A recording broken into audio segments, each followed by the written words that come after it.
If you bought Floyd Mayweather versus Logan Paul and you're mad that the most exciting thing to come out of the matchup was gotcha hat. Gotcha hat. Gotcha hat. What did you think was going to happen? If you're watching Israel Adesanya fight Marvin Vettori in a rematch for the UFC middleweight strap this weekend, what do you think is going to happen? And if we all watch Jake Paul knock out Tyron Woodley at the end of August, we're all going to be left saying, how could this have happened? Fight Fuel MMA, Paul Brothers, and UFC 263, let's go. Banging in Brooklyn, grinding in Greenpoint, doing work in Williamsburg, and occasionally making moves in Manhattan. This is Fight Fuel MMA.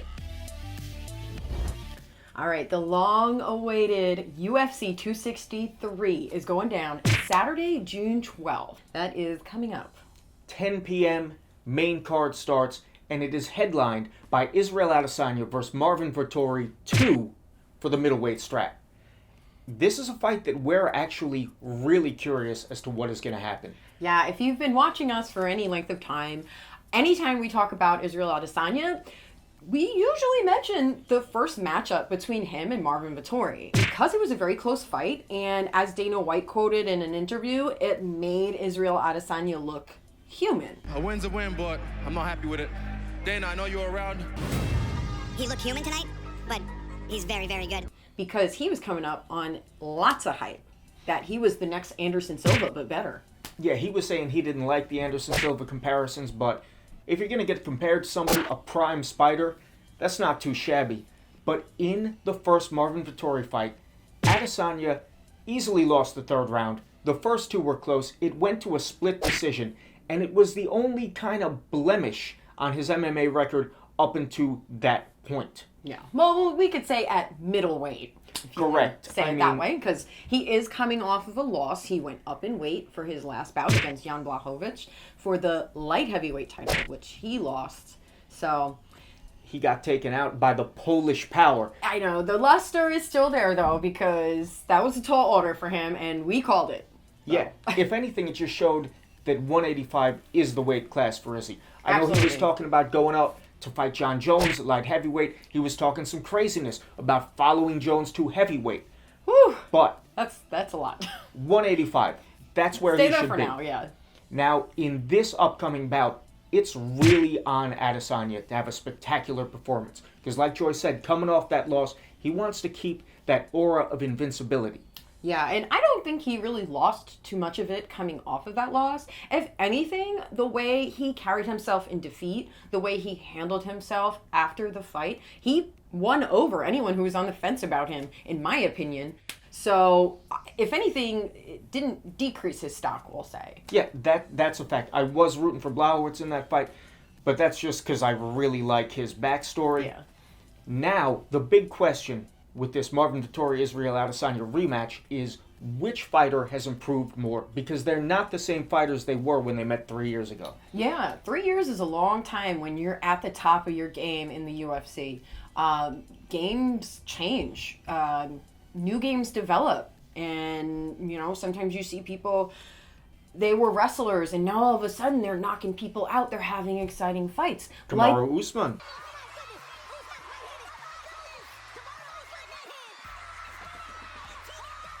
Yeah, look at him. One camp with Trevor Whitman, and did you see what he was able to do to Jorge Masvidal? Yeah. People aren't the same, even months apart. So, take 3 years. Take however many title defenses Izzy has had, and how many wins Marvin Vettori has had since that loss 3 years ago. Yeah. The big question in my mind is, can Vettori take and keep Izzy down in this fight like he did in the third round of their first meeting? Yeah, not only that, hold him down, great, but do some damage. Get a sub, get the finish. He can do it. The thing is, Israel has had to be working on his takedown defense and his ability to get back up, to just stand up. Yeah, and honestly, in the last 3 years that we have seen him fight, you see his game develop with each fight. Granted, he did get taken down a lot in his last fight, But I believe that he learned a lot from his last fight. And not for nothing, he got taken down a lot at light heavyweight. Yeah. It was too big for Izzy. Yan was just too big and powerful. Now, if Marvin is able to take Israel down and Israel can't get back up, I think we're going to see a new middleweight champion. But Izzy's striking has improved too. I mean, if you watch his striking from when he came into the UFC to now, he's slicker, more techniques, more power. If I had to pick who was going to win, I'd say Adesanya. Yeah. Granted, it's going to be, I think it's just going to be an amazing fight. Vettori has been putting on really exciting fights. And his striking is vastly improved from what it was in their first matchup. Yeah, the fight before Holland. So, guys, this fight's going to be good. Grace Jones versus Sloth from the Goonies for all the marbles this Saturday, the 12th of what month are we in? June. This Saturday, June 12th. Don't miss it. Yeah, don't miss it.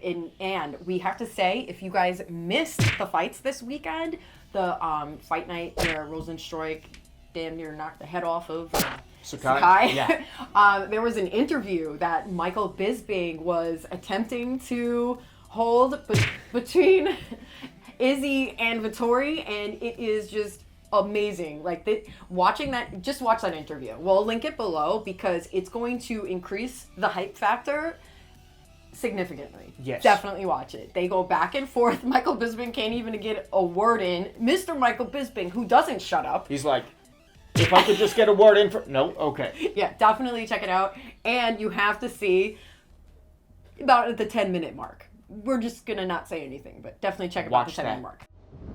Ignore me, bitch. You tried to ignore me. Here I am. I never fucking ever timer, that. bitch. Look at me. You're fucking timer. Try me now, bitch. What are you gonna do? What are you gonna do? Try it again. Try me again. Look at him. You know that's called roid rage.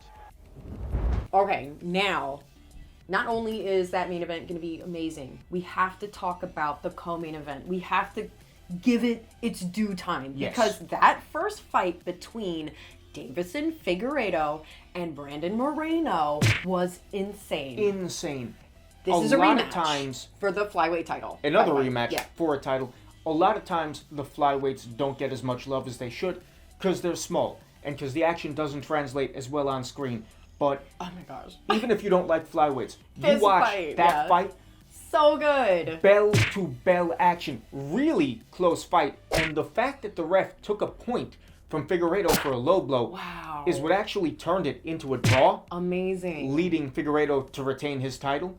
Yeah. But if any match was scripted for a rematch to have to happen, it was that one. Absolutely. That was a very aggressive call by the ref. Yeah. But it wasn't within the realm of impossibility. No, it could have don't know happened. if I said Some that would right. say, yeah. Some would say it should have happened, but it did lead to this rematch that we're going to see.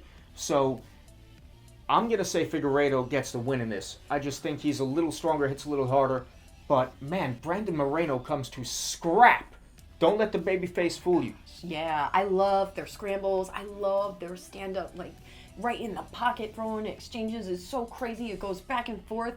I know we're going to see that again. It really could go either way. I'm going to say Moreno. All right.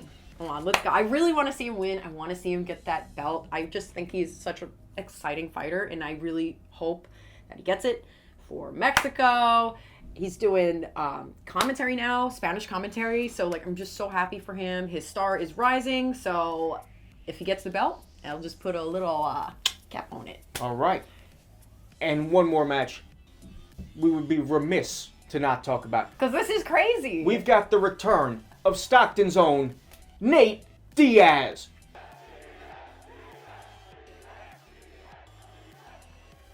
What was the question? Not surprised, motherfuckers. You Yeah. knew he was going to come back. Who is he fighting?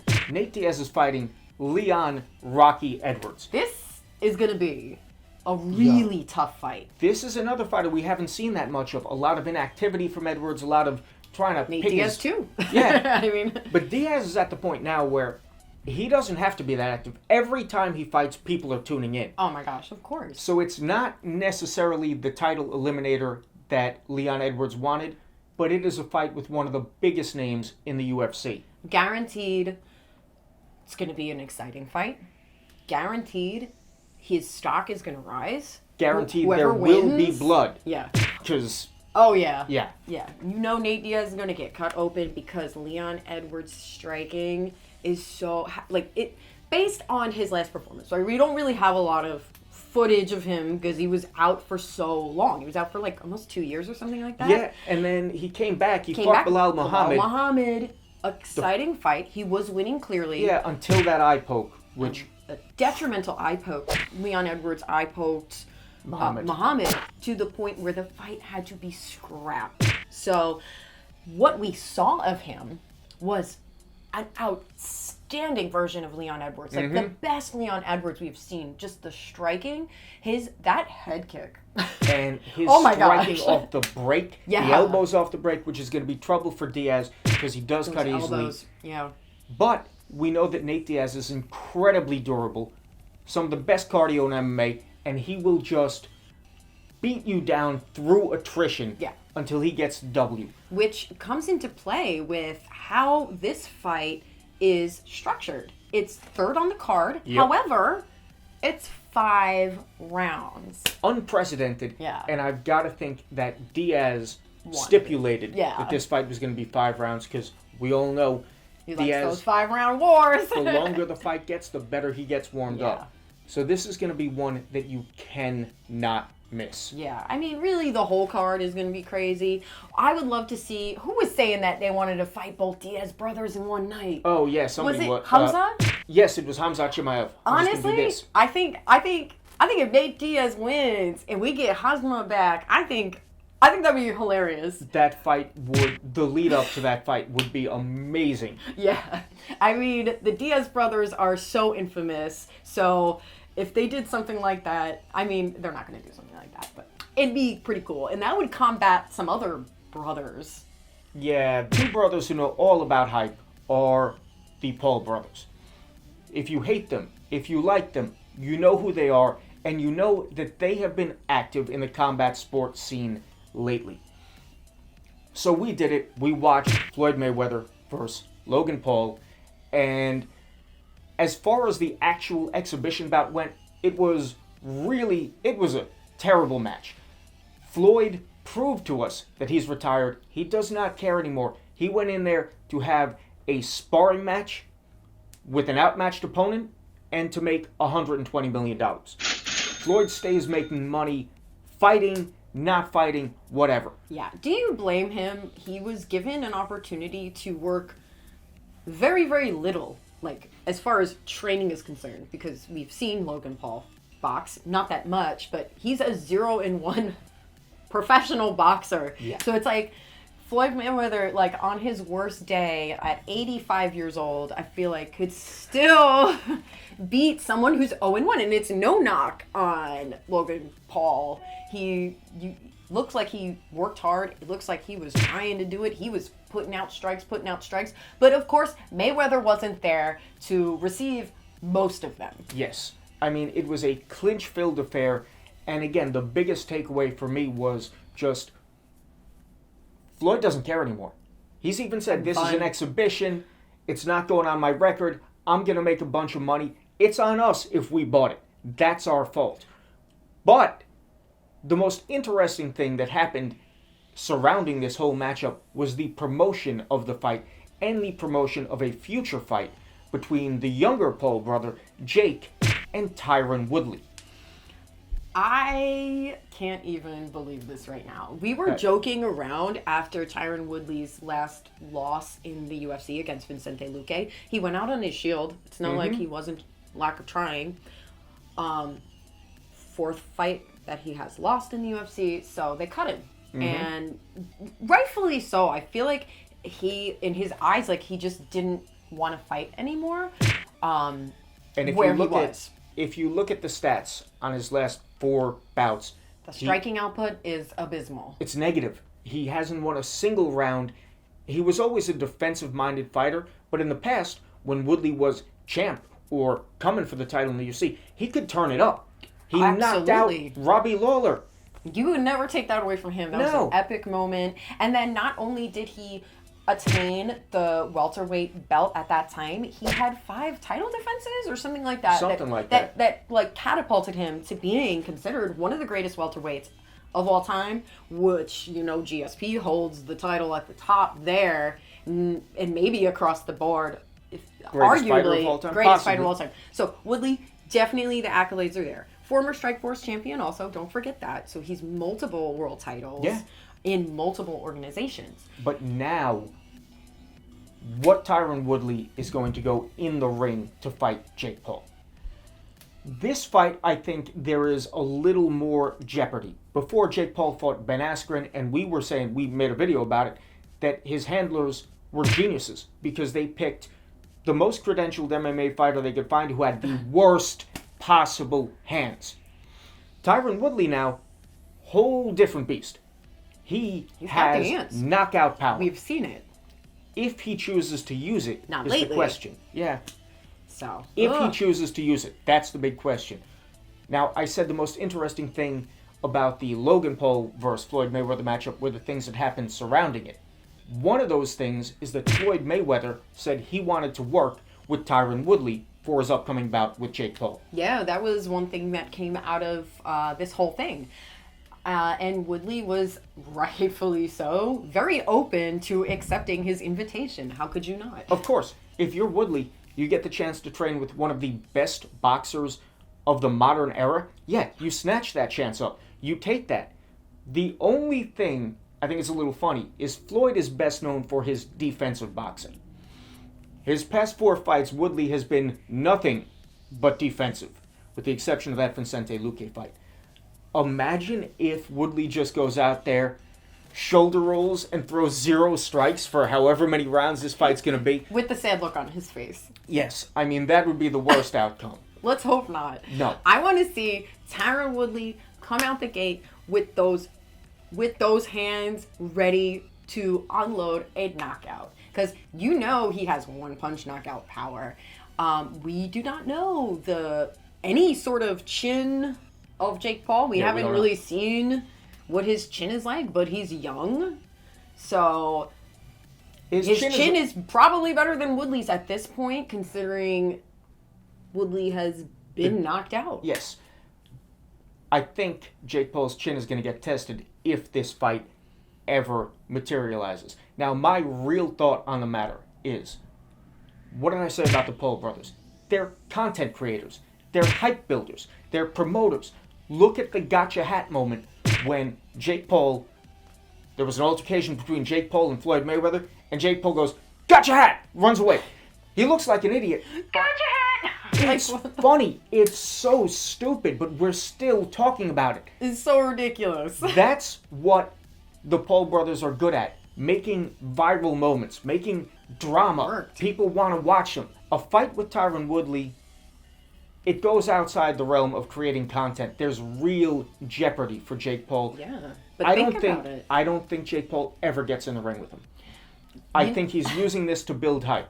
I'm not even kidding. I'd be scared if I were Jake Paul. Even though, he probably doesn't display any feelings of fear, because he probably doesn't have that ability to feel fear, based on some interviews we saw about how he can just, grab Floyd Mayweather's hat and not even care, even though there's, Floyd Mayweather right there and, 7-foot bodyguards all around him. He looked scared when he grabbed the hat. I don't know. He was like, I got your hat! Yeah. He claims he doesn't have the fear mechanism going on up there, so who knows, maybe he really thinks he's gonna beat him, but whew, that's rough. If he thinks he's gonna beat him, good, he should think he's gonna beat him, but then it's up to his managers or his handlers to be like, yo, bro, I know he lost, but that's Tyron Woodley. Yeah, I mean, honestly, he's signed by Showtime now. He's not boxing for Triller, right? He's boxing for Showtime. This is the big stage. Yeah, this I can't is believe the pro. Granted, he is a pro at this point, but we're getting closer to him boxing actual boxers in Tyron Woodley. This is as close as he's gotten. Yes, so far. Now, he is technically a pro, but again, I don't think of the Paul brothers as fighters. I think of them as content creators who happen to be creating combat sport content right now, and that's where the jeopardy comes in. That's where I think he bit off more than he could chew. I'm hoping Woodley fucks him up and then Paul doesn't box anymore. But there's also jeopardy the other way around, because if Woodley loses, we're never going to hear the end of it. No. It's the MMA community is going to be, it will be I think terrible. I think then he's going to start developing relationships with people like Dana White. You never know. Dana White has went back on his words before. He is very adamant right now in saying that he wants nothing to do with this circus freak sideshow that is the Paul brothers. But he also said a few years ago when Amanda Nunes had to pull out of her fight that women in general, let alone Amanda Nunes, she was at the top of the list, will never headline cards. And look at her now. Like, Now everyone loves her. Yeah, and it's like, he's definitely said some shit. And if Dana White says something's not happening, it's probably going to happen. Yeah, we know. yeah. But, look, I'm scared of that, by the way. We don't want that to happen. I don't want that to I happen. don't want it just to go away. I also just don't want Woodley to lose to Jake Paul. It's just the MMA community will never morally recover from that. Yeah. Well, All right. Tell us what you guys think.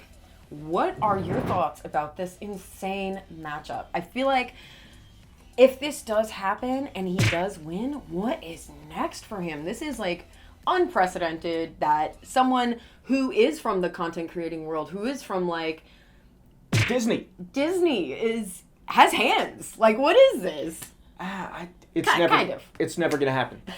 He's never getting in the ring with Woodley. Yeah. If you want to talk about real fights, tell us what you think is going to happen between Israel Adesanya and Marvin Vettori. Yeah. That's what I'm really hyped about. And the rest of the card. Yes. Yeah. Top to bottom, it's going to be a good card. Yeah. And comment shout out right now. Coming up right now. Comment shout out. Best comment from our last video, which right was a while there. ago. We've been doing a lot of Fighting at 40, which is our new series where Dave is going to be taking an amateur MMA fight when he turns 40. He's That's 30. true. He's 39 now, now. So this is happening pretty soon. So guys, if you like seeing people who can't really fight, you could watch the Fighting at 40 series, and you could watch me get beat up by a bunch of my training partners. It's awesome.